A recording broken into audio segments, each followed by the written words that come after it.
सहनावतु सहनौ भुनक्तु सह वीर्यं करवावहै तेजस्विनावधीतमस्तु मा विद्विषावहै। ॐ शान्ति शान्ति शान्तिः। शङ्करं शङ्कराचार्यं केशवं बादरायणं सूत्रभाष्यकृतौ वन्दे भगवन्तौ पुनः पुनः। ईश्वरो गुरुरात्मेति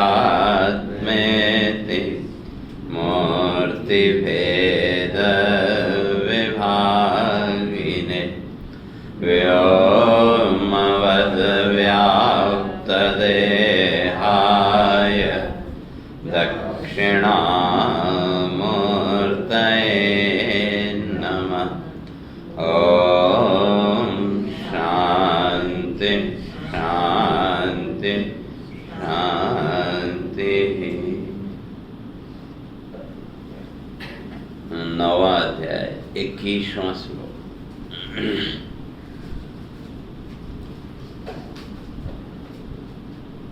ओम श्री परमात्मने नमः।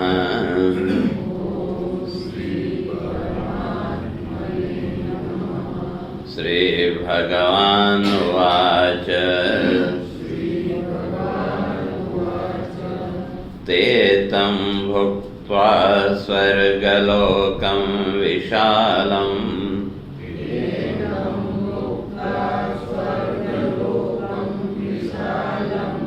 क्षीणे पुण्ये मर्त्यलोकं विशन्ति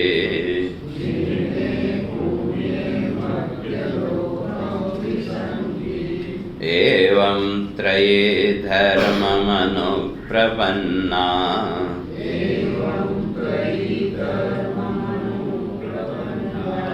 गतागतं कामकामा लभन्ते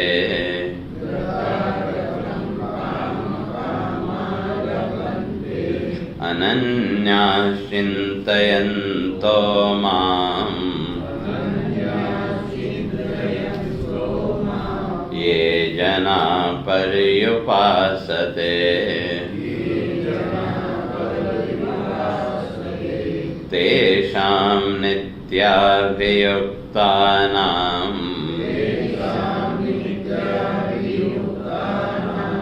योगक्षेम वहाम्यहम्। येऽप्यन्यदेवता भक्ता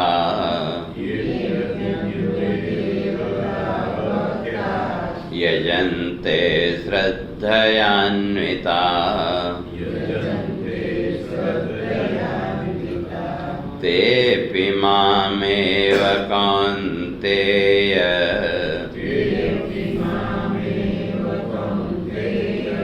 यजन्त्य विधिपूर्वकम्। अहं हि सर्वयज्ञानां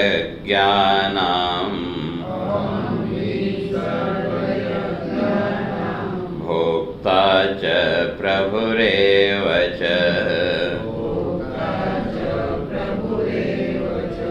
न तु मामभिजानन्ति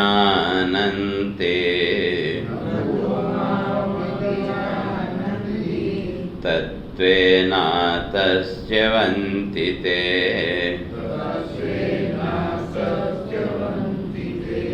यान्ति देवव्रता देवान् पितॄन् यान्ति पितृव्रता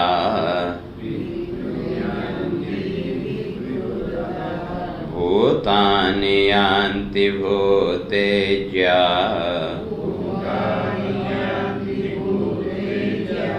यान्ति मद्याजिनोऽपि माम्।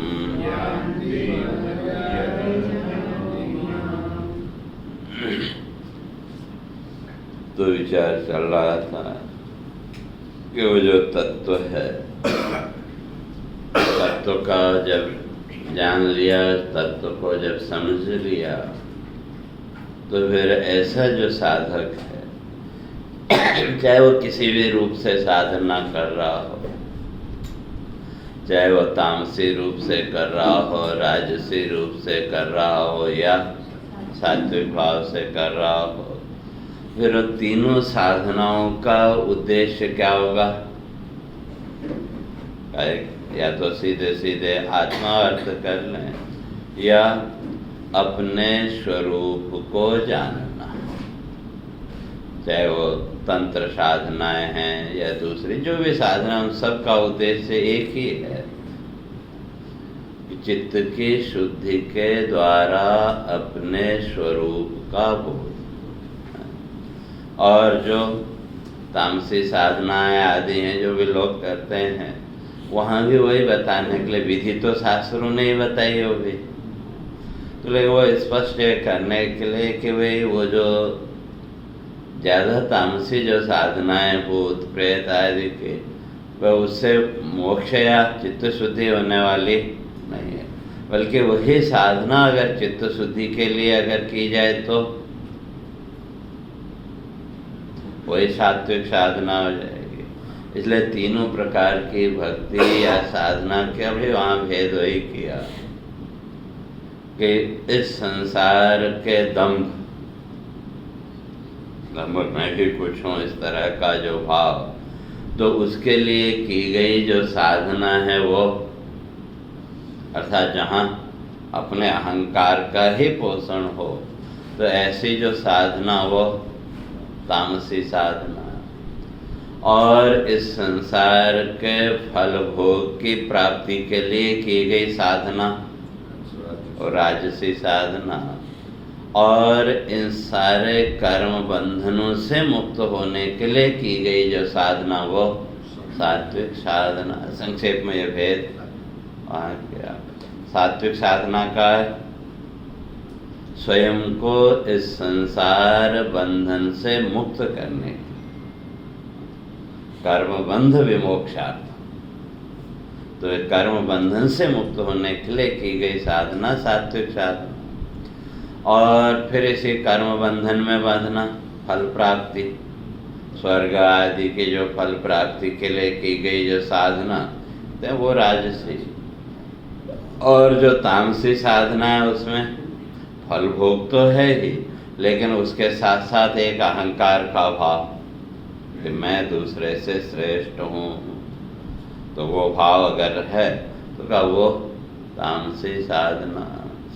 तो ये तामसी और राजसी साधना की प्रधानता तब तक ही है जब तक स्वस्वरूप का बोध नहीं होता।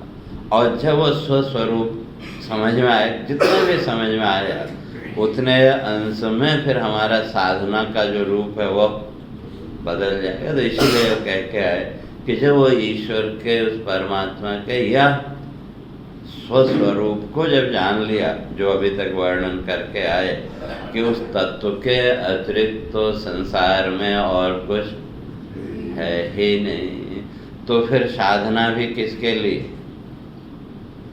उसी तत्व को जानने के लिए। और जब उस तत्व को जानने के लिए साधना करेंगे तो एक बार में मिल जाएगा ऐसा तो, इसलिए भगवान को कहना पड़ा कि अनेक जन्म संसिद्ध है ततो याति पराम गति। उसके लिए तो अनेक जन्मों तक साधना करनी पड़ेगी। और अनेक कार का कम से कम 3 तो मान लो, कम से कम 3 जन्म। तो जैसे अभी कहाँ हैं हम? कलयुग में। तो साधना के द्वारा चित्त की शुद्धि हमने की, तो फिर अगला जन्म त्रेता से फिर द्वापर, द्वापर से फिर सतयुग, और सतयुग से मुक्ति है। तो इसलिए अगर वो जन्म का क्रम माने तो एक तो वर्तमान जो है वो है ही, उसके अलावा ज़्यादा से ज़्यादा 3 और मान, और उससे ज़्यादा भी हो सकते हैं, लेकिन कम से कम अगर करें तो 3 जन्म तो मानने पड़ेंगे। और अगर उससे भी दृढ़ हमारी साधना है तो वो उससे भी कम हो सकते हैं, वो हमारी साधना के ऊपर है। तो अब जैसे जैसे साधना में आगे बढ़े तो क्या वैसे वैसे जीवन के भोग तो मिलेंगे, जो भी कर्म किए उसका भोग तो मिलेगा। तो इसलिए ते पुण्यमासाद्य का वो जो उनकी साधना का पुण्य, उस पुण्य के बल पर कहाँ तक पहुँचे? सुरेंद्र लोकम, इंद्रलोक तक, देवलोक तक पहुँच गए। लेकिन वहाँ से भी वापस आना ही पड़ेगा। तो इसलिए भगवान ने स्पष्ट किया गीता में, आ ब्रह्म भुवनान लोकः पुनरावर्तिना। ब्रह्मलोक से पहले तक के जो लोक हैं उनमें का पुनरावर्तन है। और जब वो ब्रह्मलोक पहुंच गए तो फिर उसको फिर दोबारा आना नहीं पड़ेगा। तो कोई कहे कि भाई जब स्वर्ग में पहुंच गए, जैसे हम लोगों की धारणा क्या है, भाई स्वर्ग मिल जाए, तो सामान्य व्यक्ति क्या सोचता है, स्वर्ग मिल गया तो हम बड़े सुखी हो जाएंगे।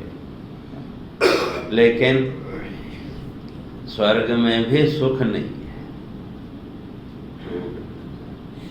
केवल अगर सुख दुख की अगर बात करें, सुख और दुख वास्तव में क्या है? किसी को न तो हम दिखा सकते और न बता सकते कि वो सुख या दुख कैसा है। किसी को बता सकते हैं क्या? न तो हम बता सकते और न उसको दिखा सकते। तो फिर सुख दुख है क्या? जीवन में जो दुख का भाव है, उस दुख के भाव का कम होना उसका नाम सुख, और सुख के भाव का कम होना उसका नाम दुख। जैसे कभी शरीर में कोई पीड़ा हो तो आपने एक पेन किलर लिया, तो आधे घंटे बाद तो आराम करो, रिलैक्स करो, तो क्या हुआ? पीड़ा समाप्त हो गई? ऐसा तो नहीं है। तो पीड़ा का जो भाव था वो कम हो गया, और जैसे पीड़ा का भाव कम हुआ तो उसको हमने सुख मान लिया कि नहीं? और अब जितनी देर वो दवा का असर है उतनी देर वो भाव कम रहा, पीड़ा का कम होता गया, तो उसको हमने सुख मान लिया। और जहाँ वो दवा की सीमा समाप्त हुई उसके बाद फिर सुख का जो भाव था वो अब कम होने लगा कि नहीं? सुख का भाव जब कम होने लगा तो उसको हमने दुख मान लिया। तो अगर देखें तो संसार में सुख और दुख, इसके अतिरिक्त और कुछ नहीं। और अगर ज़्यादा कहें तो फिर सुख और दुख किसको हम मानते हैं? जीवन को लेकर के हमने जो कल्पनाएं की, उन कल्पनाओं के अनुसार अगर जीवन चलता रहा तो हमने अपने को सुखी मान लिया, और हमारी उन कल्पनाओं के अनुसार अगर जीवन नहीं चला तो हमने उसको दुख मान लिया। उसके अलावा सुख दुख क्या है? तो अब जहाँ तक स्वर्ग की बात है तो वहाँ क्या सोचता है आदमी? वे स्वर्ग में बहुत सुख होगा, यही कल्पना है ना। तो इसलिए वैसे को कहते हैं, तेतम भुक्त्वा स्वर्ग लोकम विशालम क्षीणे पुण्य मरते लोकम विशन। तो वो जो पुण्य कर्म किया, और उस पुण्य कर्म के लिए जैसे जैसे वो ईश्वरीय भाव दृढ़ होगा तो मन के अंदर क्षमता का भाव भी धीरे धीरे आएगा। और जब समत्व का भाव चित्त में होगा तो धीरे धीरे हम पाप से बचेंगे।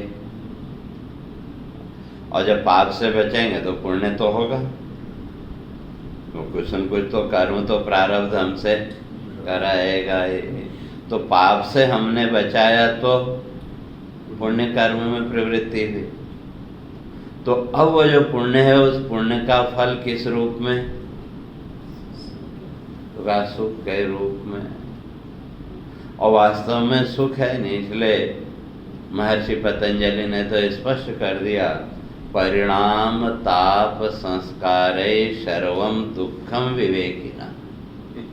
तो जो विवेकी है उसकी दृष्टि में तो सर्वम दुखम, सब दुखी दुख है। लेकिन फिर भी सुख और दुख माना है, तो फिर वास्तव में कौन सुखी और दुखी?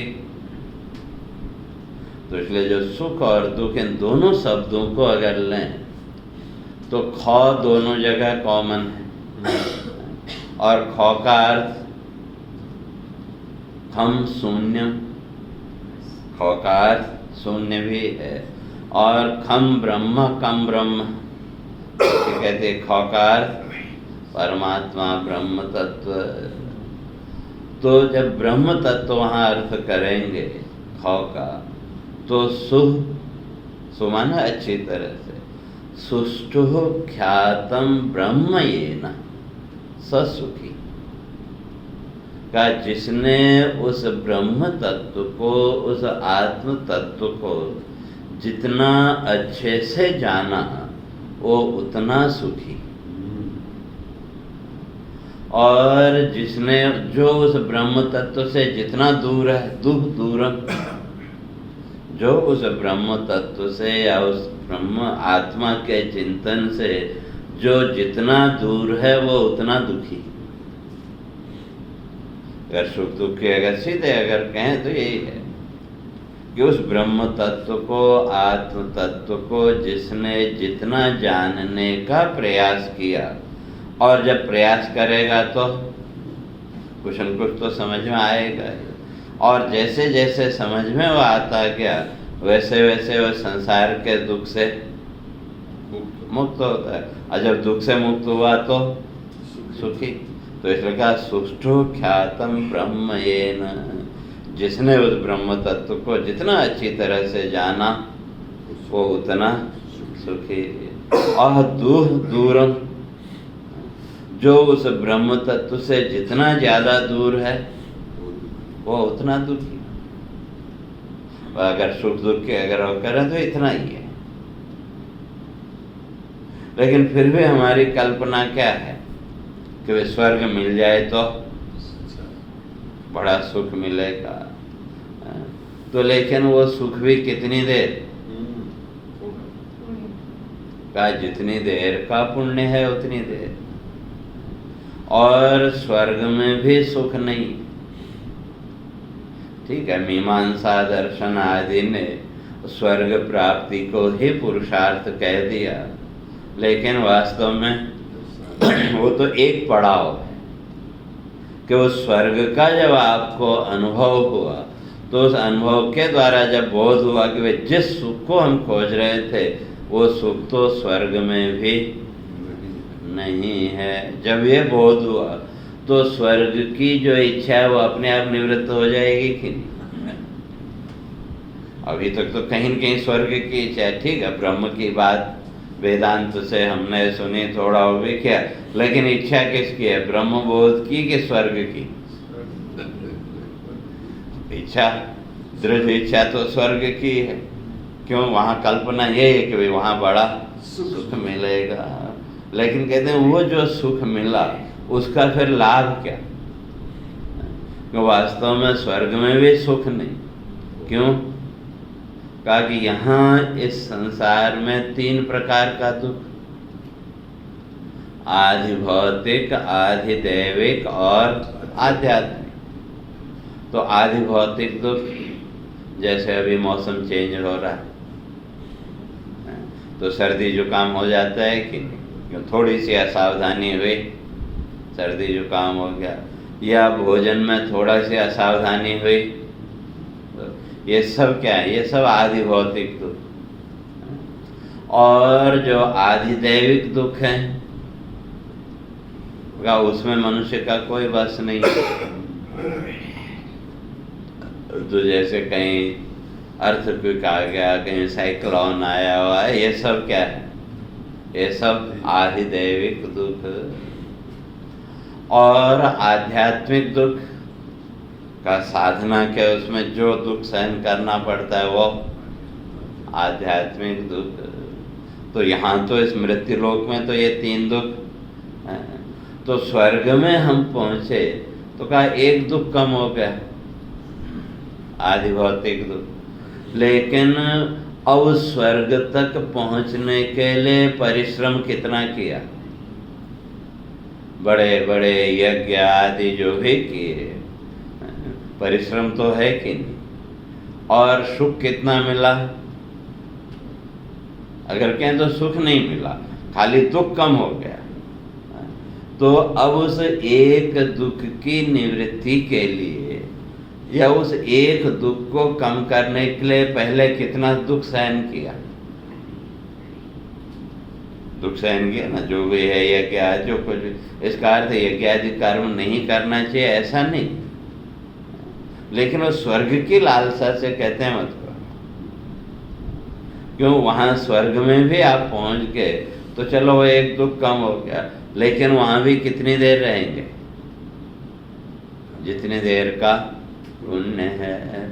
तो अब इस एक दुख से बचने के लिए इतने दुख सहन किए, लेकिन फिर भी जो चाहते थे वो नहीं मिला। तो कहते हैं फिर इस परिश्रम का लाभ क्या? और इस एक दुख से, आदि भौतिक दुख से, तो कहा बिना इतना परिश्रम किए यहाँ भी बच सकते हैं। भाई जब मौसम बदला या शरीर के अपने अपने शरीर का सबको पता है, तो अगर उस हिसाब से सावधानी रख के अगर चलें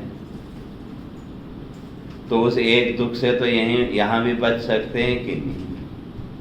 स्वर्ग में भी गए तो वहाँ एक ही दुख कम हुआ, और उस एक दुख को कम करने के लिए पहले इतना परिश्रम किया, तो कहते हैं उसका लाभ क्या हुआ? जब यहीं हम उस दुख से बच सकते हैं तो फिर उस स्वर्ग को प्राप्त करने के लिए इतना परिश्रम करने की आवश्यकता क्या है? तो थोड़ा सा अगर हम सावधान रहें, वे मौसम चेंज हो रहा है या जो भी खान पान की वस्तुएं जो हमको पता है भाई हम खाएंगे तो हमको नुकसान होगा, लेकिन फिर भी जीव की लालसा में कि चलो थोड़ा सा चख लो, होता है कि नहीं? पता है नुकसान करेगा, लेकिन कई बार फिर वो जो जीवा की रचना की जो लालसा है उसमें थोड़ा सा ज्यादा अगर खा लिया तो फिर वो दुख। तो इसलिए अब वो दुख की निवृत्ति भी कितनी देर रहेगी? जैसे मैंने अभी कहा ना, आपने पेन किलर ली तो उस पेन किलर की भी तो अपनी एक सीमा है कि नहीं? या कभी ज्यादा हो तो फिर डॉक्टर क्या बोलता है, हर 6 घंटे में गोली लो। क्यों? कि वह पहली दवा का असर खत्म होने से पहले और दूसरी दवा आपने ले ली तो वो उसमें एक तारतम्यता चलती रहे, और अगर बीच में भूल गए तो फिर बीच में दुख आया। तो कहने का अर्थ है कि वो जितनी देर का वो पुण्य है, कहते हैं उतनी देर ही हम स्वर्ग में रह सकते हैं। और फिर वहाँ भी सुख नहीं 3 कर्मों के आधार पर, सात्विक, राजस और तामस, इन 3 के आधार पर वहाँ भी सुख के अलग अलग है। इसलिए वहाँ उपनिषदों में सुख के वो मात्रा का भी किया, भाई किसको कितना सुख है, मनुष्य का कितना सुख, देवताओं का कितना सुख, यक्ष आदि का कितना सुख, उसका भी एक पैमाना हमारे ऋषियों ने बताया। तो अब उस हिसाब से कर्म के हिसाब से जहाँ पहुँचेगा वहाँ के हिसाब से उसी अनुपात में सुख मिलेगा, उससे ज़्यादा तो मिल नहीं सकता। और वो भी कितनी देर, जितनी देर का वो सुख का पुण्य होगा, या वो जो जैसे वो दवा है, और दवा का जो डोज है वो जितना पावर का होगा उसी के हिसाब से आराम मिलेगा, उतनी देर ही मिलेगा। और जहाँ उसका असर खत्म हुआ तो तो वही कहते हैं इसलिए क्षीणे पुण्य मरते लोकम विशंति, फिर उस पुण्य का क्षय होने पर फिर कहाँ आना पड़ेगा, फिर इसी मृत्यु लोक में ही आना पड़ेगा। और फिर यहाँ इसी मृत्यु लोक में आए तो फिर यहाँ तो दोनों ही हैं, यहाँ तो सुख भी है और दुख भी है, दोनों साथ साथ चलते हैं। तो इसलिए वो कहते हैं एवं त्रिधर्मम अनुप्रपन्ना गता गतम काम कामा लभन्ते। तो क्या वो स्वर्ग आदि की जो प्राप्ति है वो भी किसके आधार पर, त्रिधर्मम अनुप्रपन्ना, ये जो तीनों प्रकार के कर्म सात्विक राजस और तामसी जो पुण्य कर्म हैं, इस कर्म के आधार पर ही वहां भी भेद हो। और अगर इन तीनों की बात करें पुण्य की बात, जैसे पहले चर्चा करके आए थे, तो राजसी और तामसी पुण्य कर्म भोग तो हमको देंगे लेकिन ज्ञान नहीं दे सकते। ज्ञान भोग के साथ ज्ञान तो केवल सात्विक पुण्य कर्म ही हमको दे सकता है। तो इसलिए 14वें अध्याय में भगवान ने आगे स्पष्ट किया तीनों गुणों के आधार पर। तो जो सत्व गुण है वो क्या देने वाला, ज्ञान संगेन सुख संगेन, तो सुख और सात्विक कर्म ही हमको दे सकता है और ज्ञान भी सात्विक कर्म ही दे सकता है।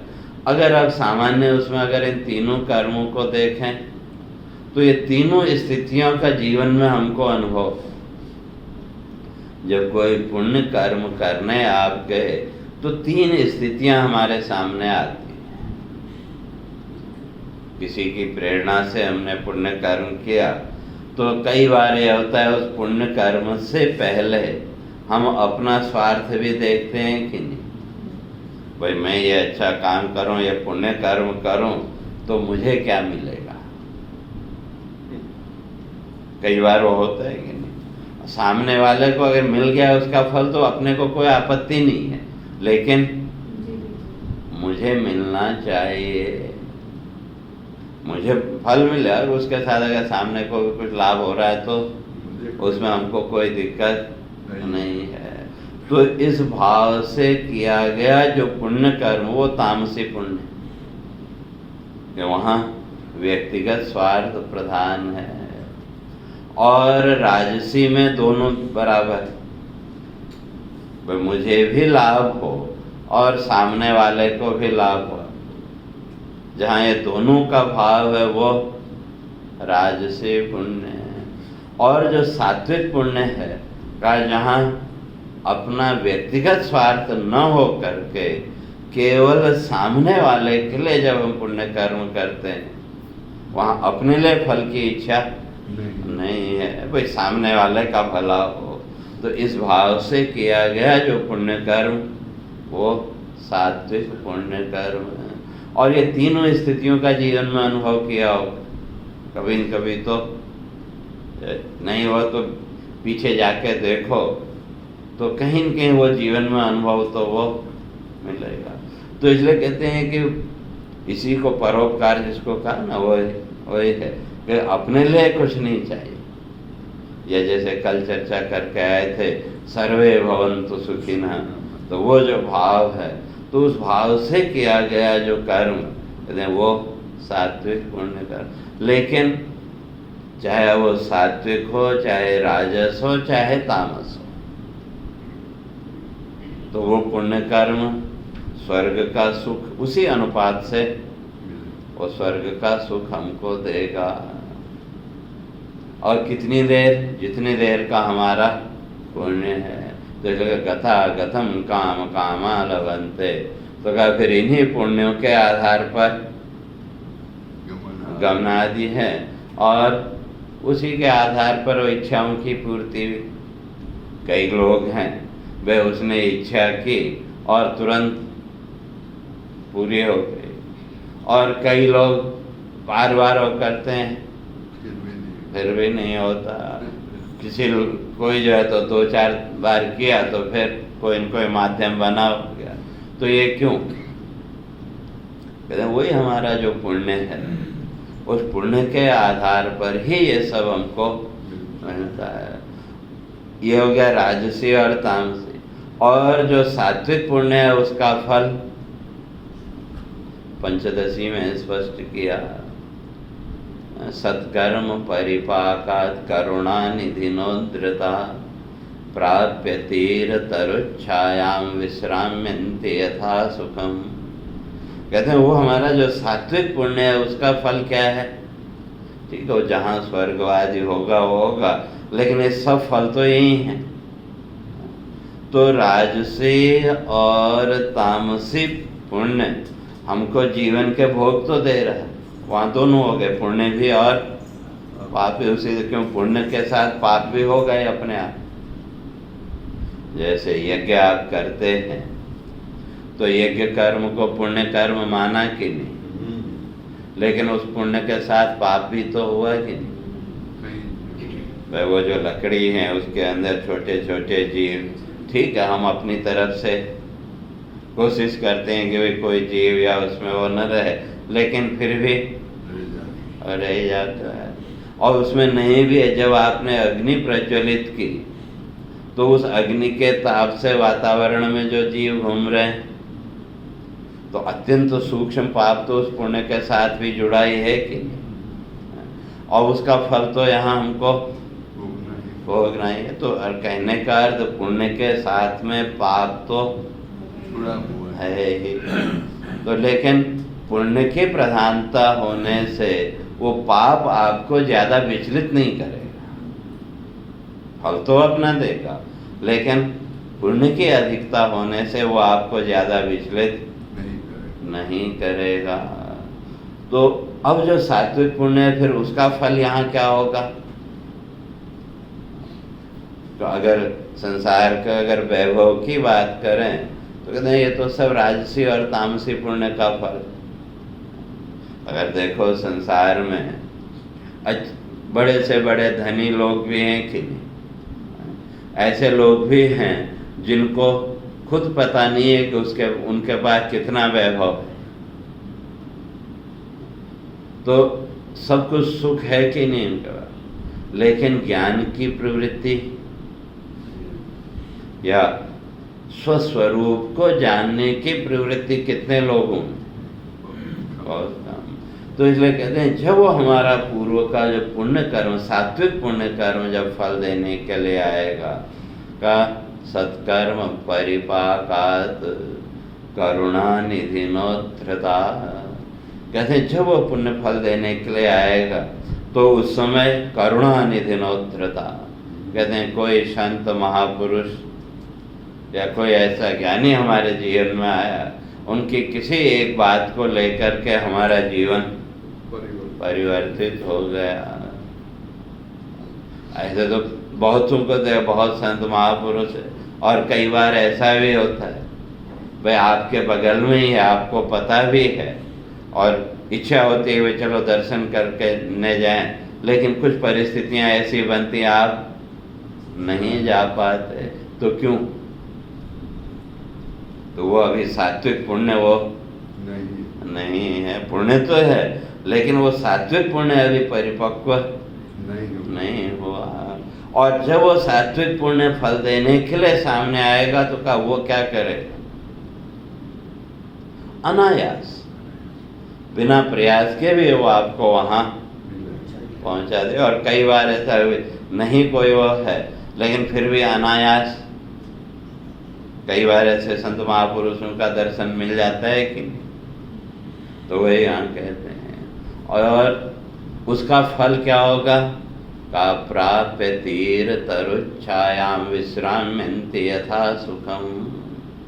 कहते हैं फिर वो जो महापुरुष हैं, क्यों महापुरुषों का जो संग है वो कभी व्यर्थ नहीं हो सकता। इसलिए हमारे यहाँ जो संत महापुरुष ऐसे तत्वज्ञानी जो महापुरुष हैं उनको चलता फिरता तीर्थ माना। आप तीर्थ यात्रा करने गए तो वहाँ जो कुछ भी आपने पुण्य आदि किया, कहते हैं उसका फल तो समय के अनुसार मिलेगा। और सद्यः साधु समागम, ऐसे तत्वज्ञानी महापुरुष अगर उनका अगर दर्शन मिला तो उसका फल सद्य तुरंत आपको मिलेगा। और तुरंत फल क्या है?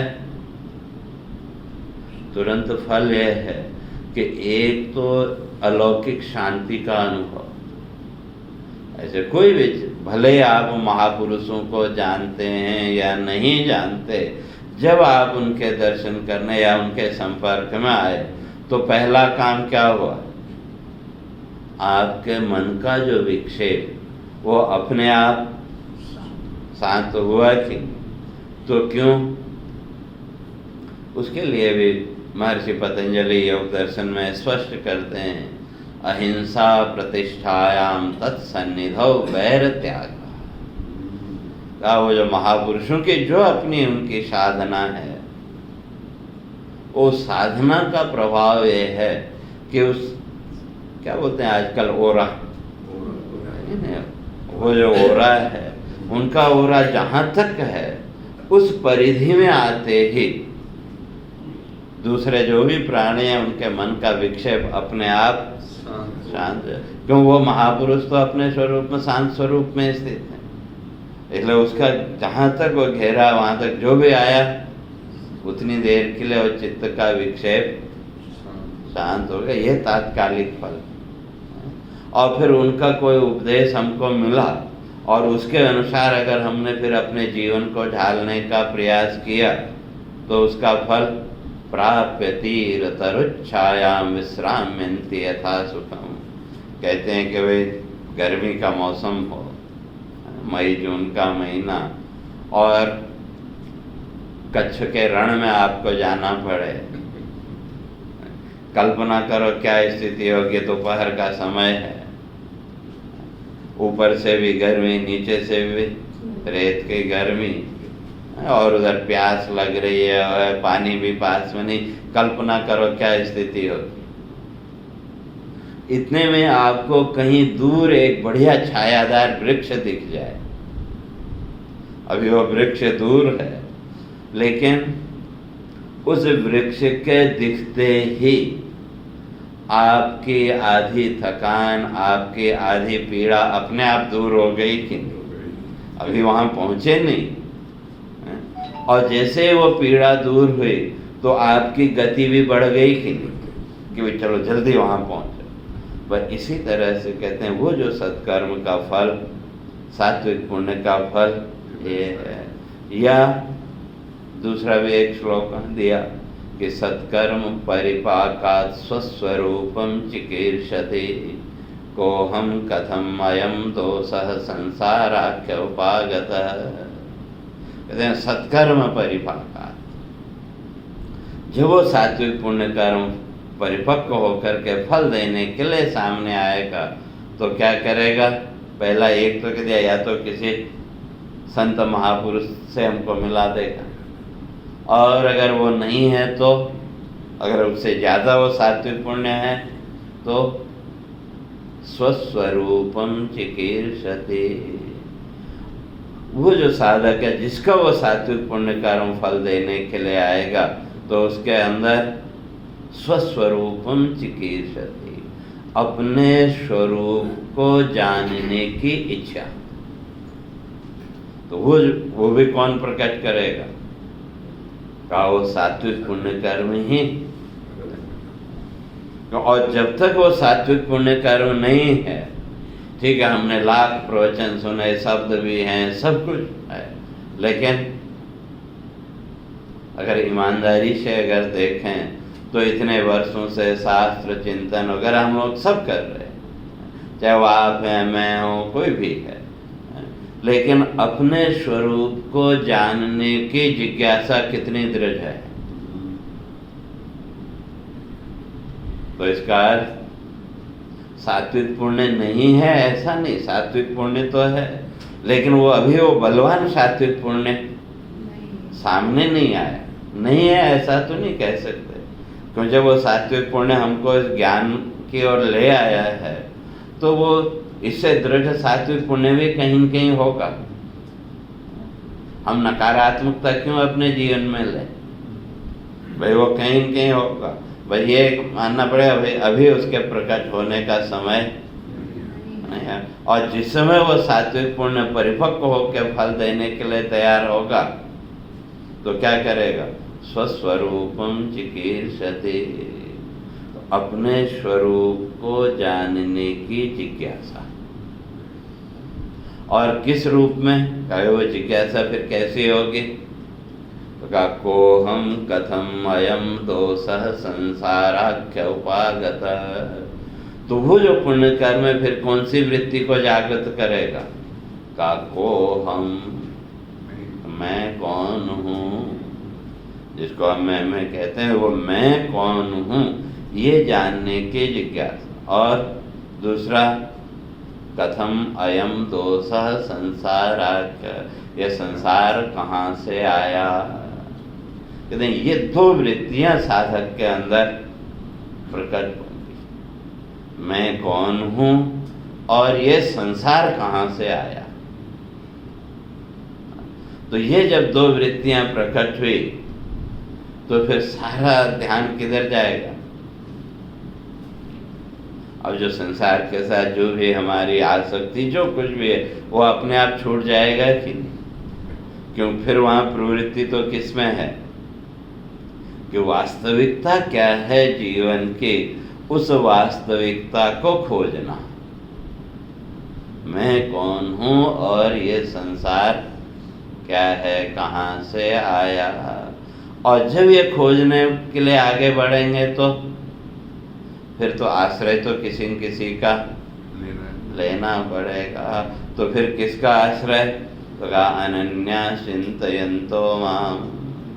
तो अब उसके लिए आश्रय तो चाहिए, क्यों? किसी चाहे वो गुरु का आश्रय कहें, क्यों? जब ये हो गया कोहम कथम वयम दोष, मैं कौन हूँ, ये संसार कहाँ से आया, ये जब अंदर आएगा तो अब उसके लिए फिर साधना तो किसकी साधना?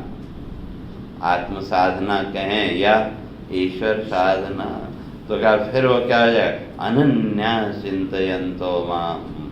तो फिर वो अनन्य भाव से जो मन की जो वृत्ति है वो किसके साथ जुड़ी? इस खोज में को मैं कौन हूँ। और वो खोजते खोजते कहाँ पहुँचे? अद्वैत भाव तक। तो जिसको हम अभी मैं कह रहे हैं, तो खोजते खोजते जब वहां तक पहुंचे तो कहाँ पहुंचे? वो भक्ति का फल भी वही है कि स्वस्वरूप का बोध। इसलिए नारद भक्ति सूत्र में स्पष्ट किया कि भक्ति ज्ञानाय कल्पते। नारद जी कहते हैं जो भक्ति है, भक्ति किसके लिए है? संसार के भोगों की प्राप्ति के लिए भक्ति नहीं है, भक्ति ज्ञान आए, ज्ञान के लिए। और कौन सा ज्ञान? यही स्वस्वरूप ज्ञान। और जब उस ज्ञान के द्वारा वहां तक पहुंचे तो जो द्वैत है वो मिट जाएगा। तो जिस ईश्वर तत्व को हम भक्ति के माध्यम से खोज रहे हैं, वो ईश्वर तत्व स्वसत्ता के अतिरिक्त और क्या है? किसी ने एक बड़ी अच्छी बात लिखी कि तू करतार कहाँ था पहले, तू करतार कहाँ था पहले, जगदाधार कहाँ था पहले।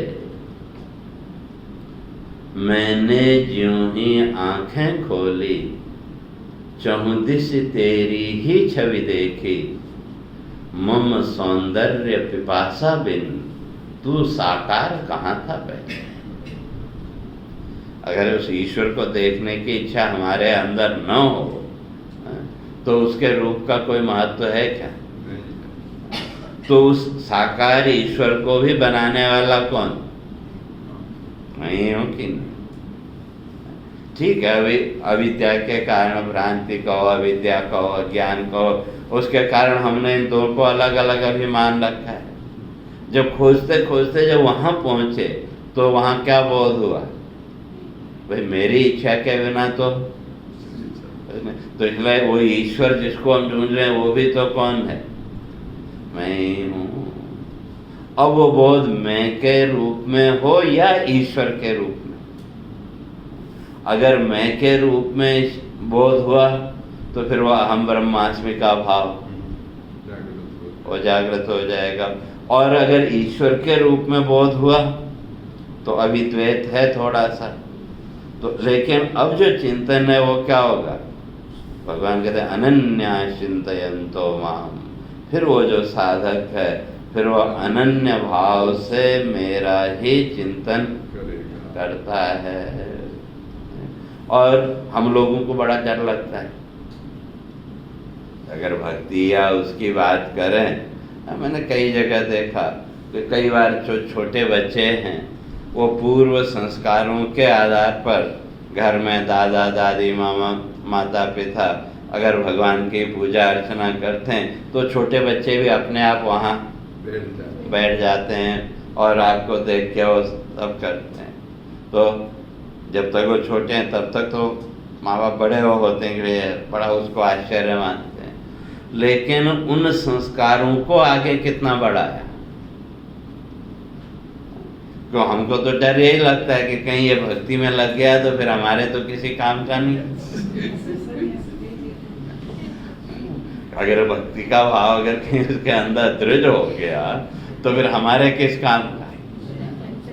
क्योंकि हमारी तो आकांक्षाएं संसार के भोगों तक सीमित हैं, कि उससे आगे तो हमारी दृष्टि गई ही नहीं। इसलिए अगर कोई बच्चा थोड़ा आगे भी अगर उस मार्ग पे चलने की कोशिश करे तो उसको हम डांट डपट के नहीं अभी तुम्हारा काम नहीं। तो हमने क्या मान लिया? भक्ति करना तो बूढ़ों का काम। ये धारणा यही है ना सामान्यतया। तो भाई जब शरीर किसी काम का नहीं रहे तो तब भाई तब करो और जो भी है कर लो। तो धारणा वही है कि भाई जब शरीर किसी काम का न रहे, सब घर वाले जब धिक्कारने लगे तो तब भगवान के शरण में जाओ। लेकिन तब कुछ होने वाला नहीं। मंदिर में भी बैठे हैं तो चिंतन तो वही चलता रहेगा, उसने मेरे साथ ऐसा किया, मैंने उसके लिए ये किया वो किया, जो कुछ भी है। तो इसलिए हम कहते हैं अनन्य। तो ये जो भक्ति का भाव है अनन्य भाव, तो इसको लेकर के जो हमने अपने मन में एक गलत धारणा बैठा के रखी है कि अगर भगवान का चिंतन करेंगे तो भाई संसार का कार्य नहीं होगा, तो ये सरासर गलत धारणा है।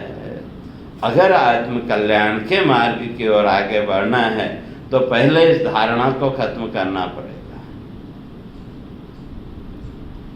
तो भगवान ने वो ये नहीं कहता कि आप एक जगह बैठ के योग करो। भाई चलते फिरते किसी भी रूप में आप उसका स्मरण कर सकते हैं। तो इसलिए वही यहाँ कहते हैं अनन्या चिंतयन्तो मां। तो जो इस बात को समझ करके और क्या करता है अनन्य भाव से, और अनन्य शब्द का अर्थ भी लोगों ने गलत कर लिया। अनन्य का अर्थ कई लोग भाई कृष्ण को मानते हैं तो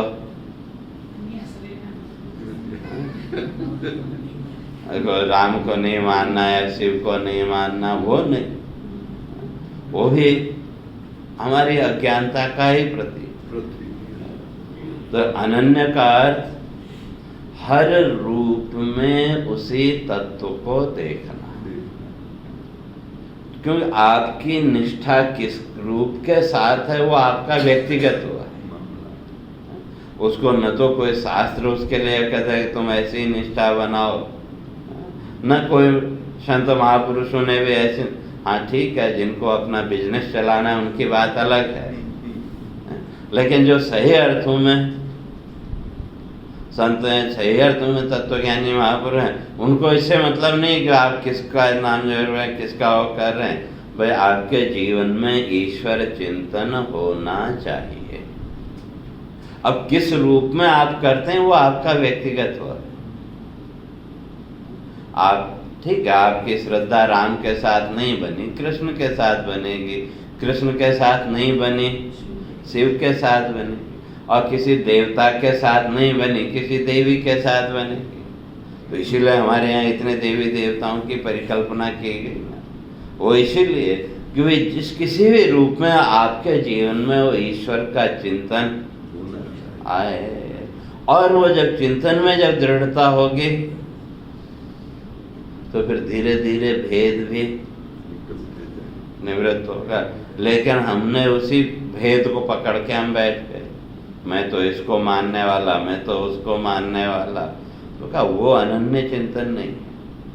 तो इसलिए अनन्य का अर्थ जिस किसी भी रूप में आपकी श्रद्धा है। जैसे तुलसीदास जी, जो उनके बारे में एक आता है कि वो जब वृंदावन दर्शन करने गए तो वृंदावन में तो किसकी मूर्ति? कृष्ण की। तो कहते हैं वहाँ तुलसीदास जी ने एक दोहा कहा,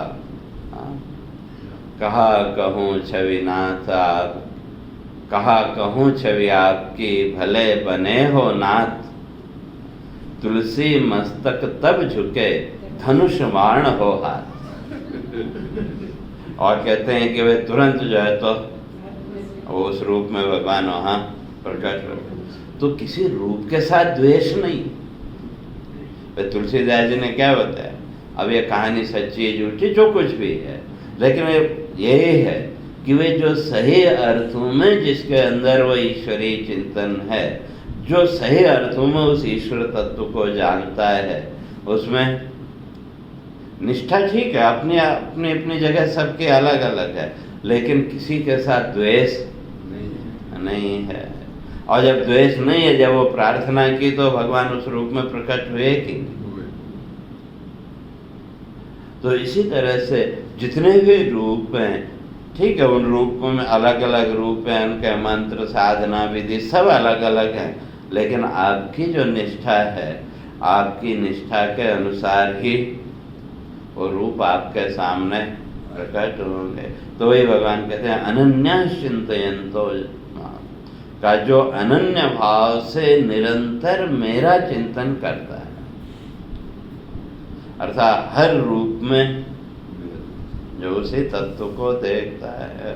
अब किस रूप में आप देखते हैं वो आपका व्यक्तिगत है। जैसे एक ही व्यक्ति, आजकल तो वो एक परिपाटी चल पड़ी है ना, जब कोई व्यक्ति गुजर जाए तो कई जगह मैंने देखा, फिर बाद में वो जो भी विधियाँ जो भी होती हैं उसमें उनके परिवार के सदस्य उनके बारे में कुछ न कुछ कोट्स बना के बोलते हैं। लेकिन अब तो एक व्यक्ति, उसके बारे में अगर सबसे हम कहें कि भाई आप उसके बारे में लिखो 2 लाइन, तो सबका वर्णन अलग अलग होगा कि नहीं।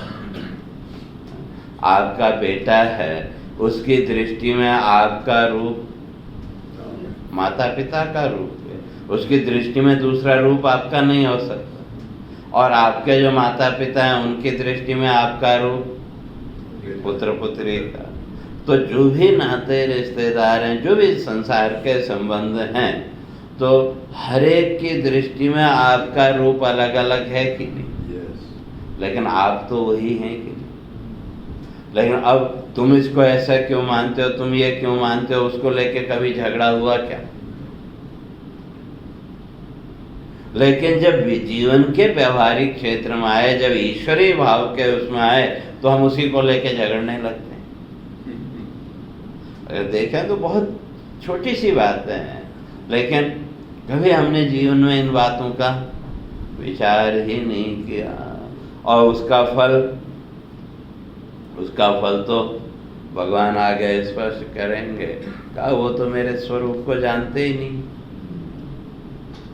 इसलिए तत्वेनातस्य वन्दिते, आगे 24वें श्लोक में भगवान इस बात को स्पष्ट करेंगे का जो अभी तक इसी भेद दृष्टि में बंधे हुए हैं, का वो तो उस तत्व को जान ही नहीं सकते। इसलिए उनका तो पतन निश्चित है। पतन का अर्थ फिर ये स्वर्ग नरक का जो गति है वो उनकी निश्चित है।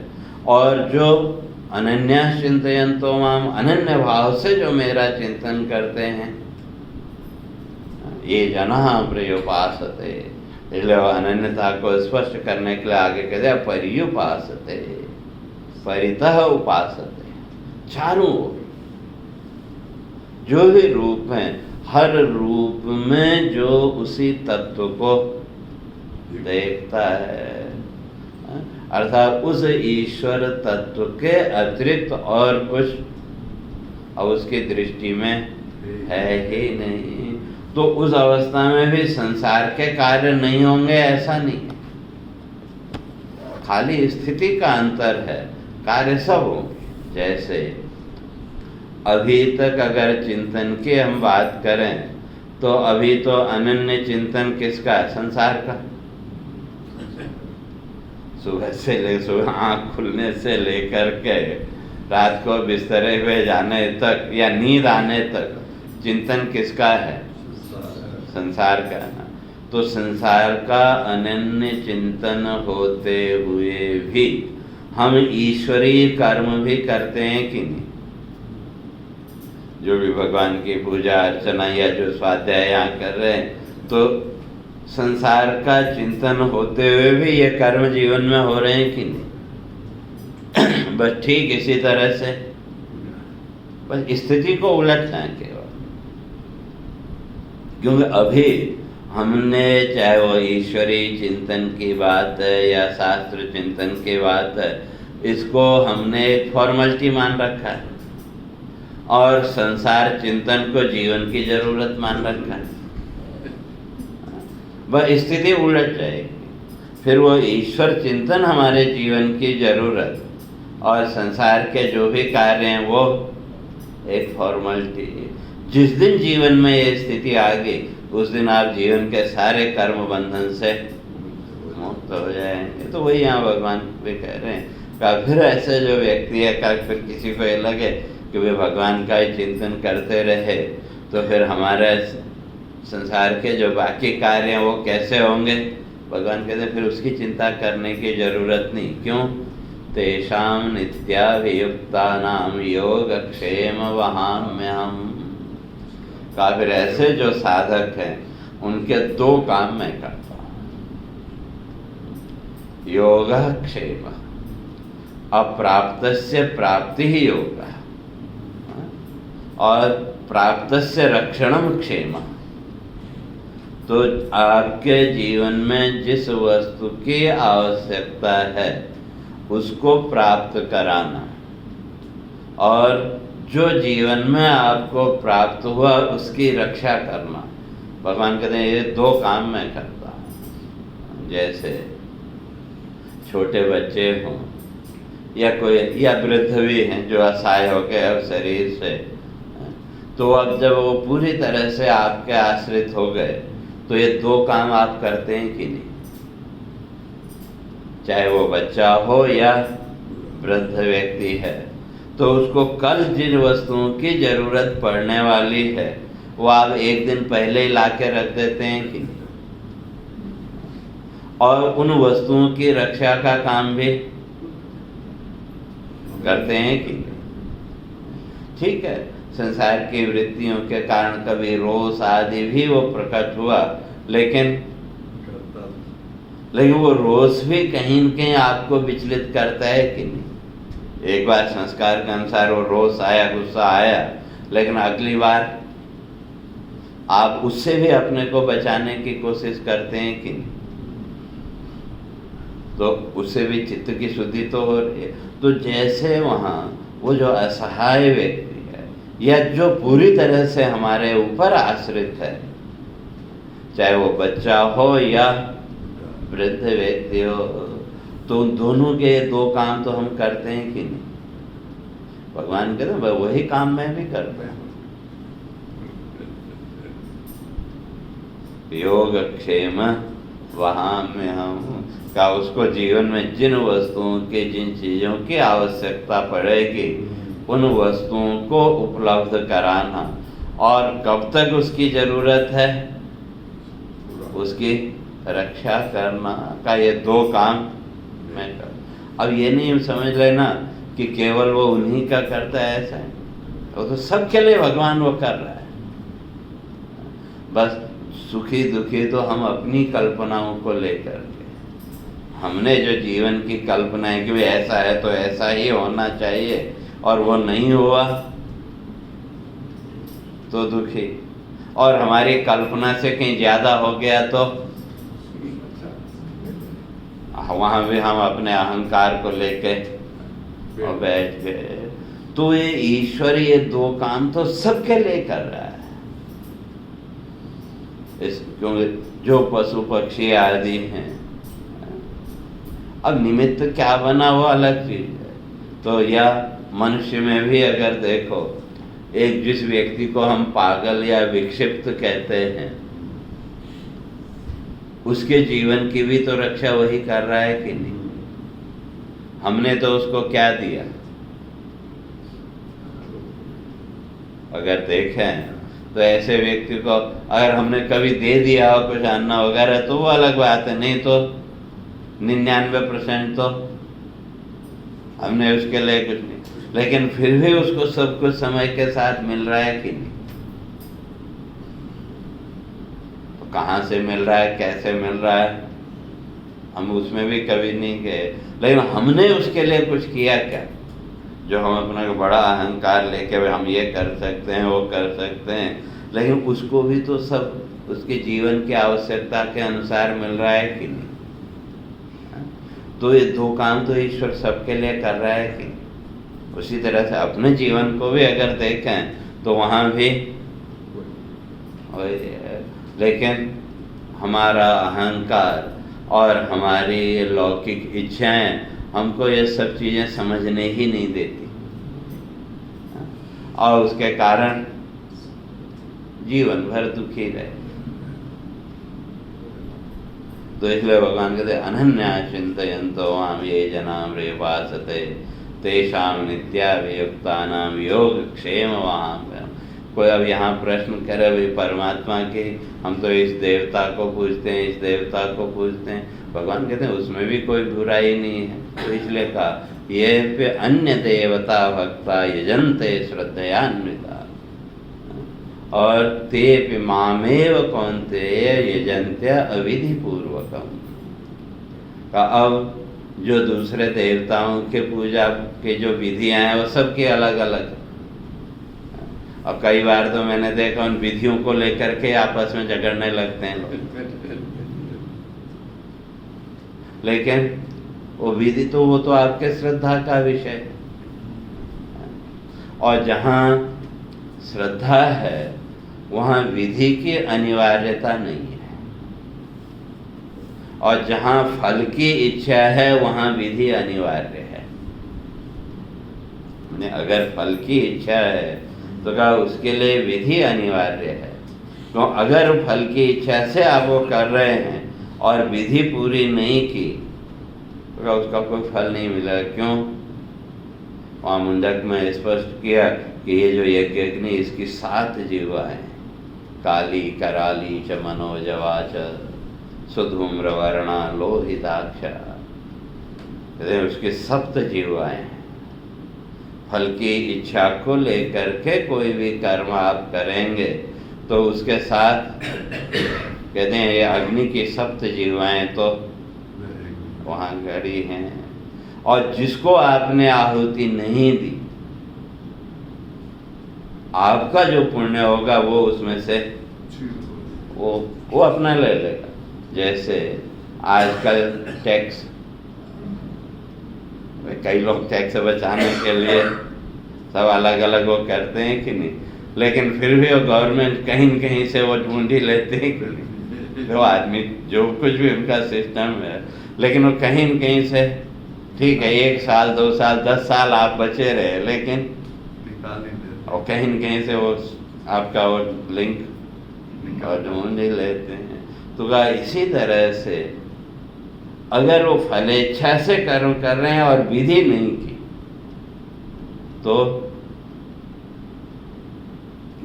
वो जो अग्नि की जो जीवाएं का वो उसमें से अपना हिस्सा और ले लेंगे, और आप वही कोरे के कोरे। इसलिए कई लोग कहते हैं हमने तो इतना किया ये नहीं हुआ, इतना किया ये नहीं हुआ, उसका कारण वही है। लेकिन अगर आत्मचिंतन के लिए आप वो कर रहे हैं तो इसलिए भगवान कहते हैं वही श्रद्धा, अगर श्रद्धा पूर्वक आप कर रहे हैं वहाँ फल की इच्छा नहीं है तो उसमें दोष नहीं।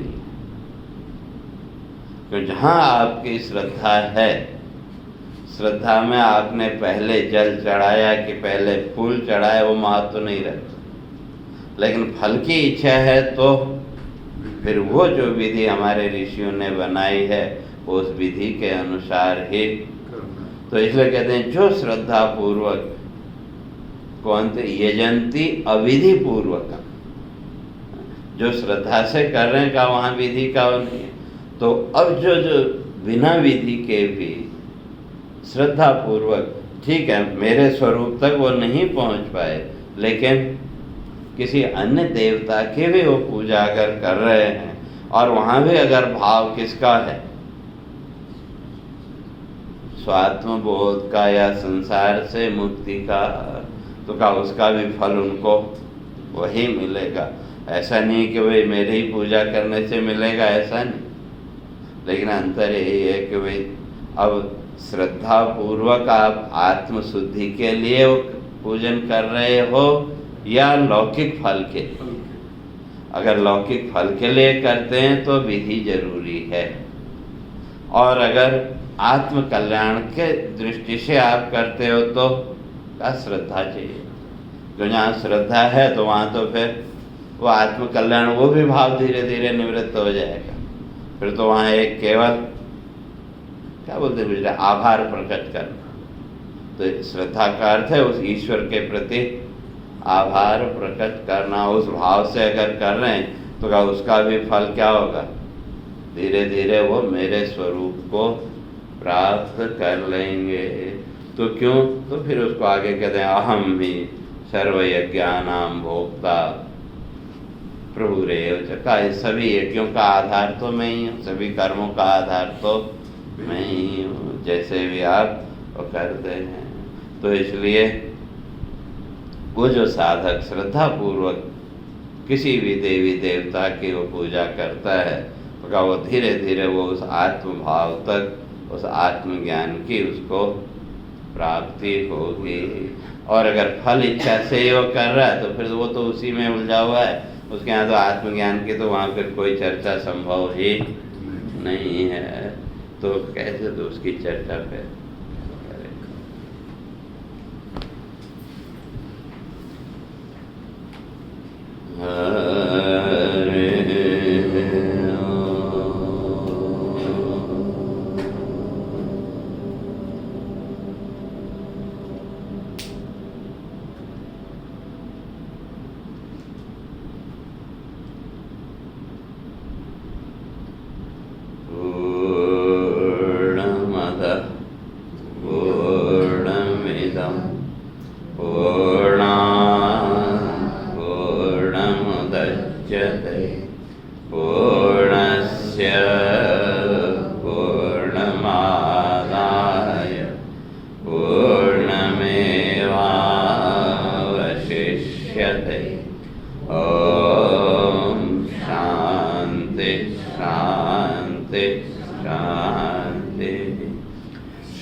शांति।